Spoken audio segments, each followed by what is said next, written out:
Hi, this weekend I watched The Kid Detective, the 2020 dark comedy thriller from Canada, written and directed by Adam Brody. It's the story of Abe Applebaum, played by Adam Brody. As a child, he was the toast of the town of Willowbrook, a kid detective solving mysteries and locating missing funds and lost cats and all manner of minor league crimes. But his career was derailed when his secretary, the mayor's daughter, mysteriously is kidnapped, and her disappearance is never solved by the police, who decline to bring Abe into the case. 20 years later, Abe is still operating as a private investigator, eking out a living in between drinking and doing drugs. But then a new case presents itself. A teenager says that her boyfriend has been murdered. The police are doing very little about it, and she desperately needs his help. And Abe sees the opportunity to recapture old glories and make a name for himself again. But things go off in a quite different direction to what one might expect. I thought this was superb. It's a brilliantly written film that deconstructs the whole world of the child detective story, with the town having become darker and more menacing as Abe has grown older, but is still trapped in this childlike world of missing cats and very minor league crimes, even though he's well aware of there being bikers in town and all kinds of other criminality.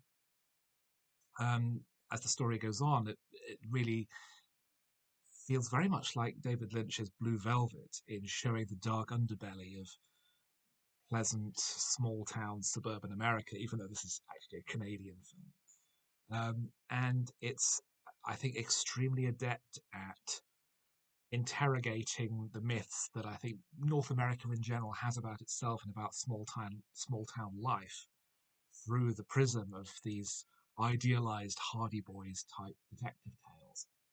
Adam Brody is superb in the lead role. There is some really terrific supporting performances throughout the movie. Um, but it really belongs to the script. I was very impressed by the balance of tones, that there are laugh out loud jokes. There is maybe the funniest edit I've seen in a very long time, where it just cuts from one scene to the next and a close up of a new character, and there's a huge laugh in it. But as the film becomes darker and more serious towards the end, and the truth of what has really happened emerges, it doesn't feel off key. It doesn't feel like it doesn't mesh with the humor or uh, the the lighter tone of earlier in the film. And the ending is, in some ways, very positive and upbeat, but in other ways, emotionally quite devastating. And it's played very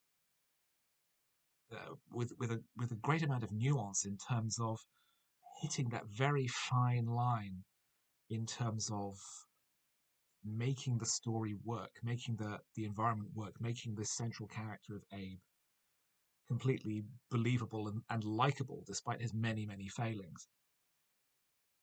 I was very impressed by it, and retrospectively, I would name it as one of my probably top three of 2020. It's an extremely good film. I'm unaware of where it's currently available. I watched it broadcast on Channel 4, on Film 4 rather, but it's a really superb film. Brilliantly written, brilliantly acted, um, tremendous depth and intelligence, but also incredibly funny. I'm really looking forward to seeing what Evan Morgan is up to next, and this is very, very highly recommended.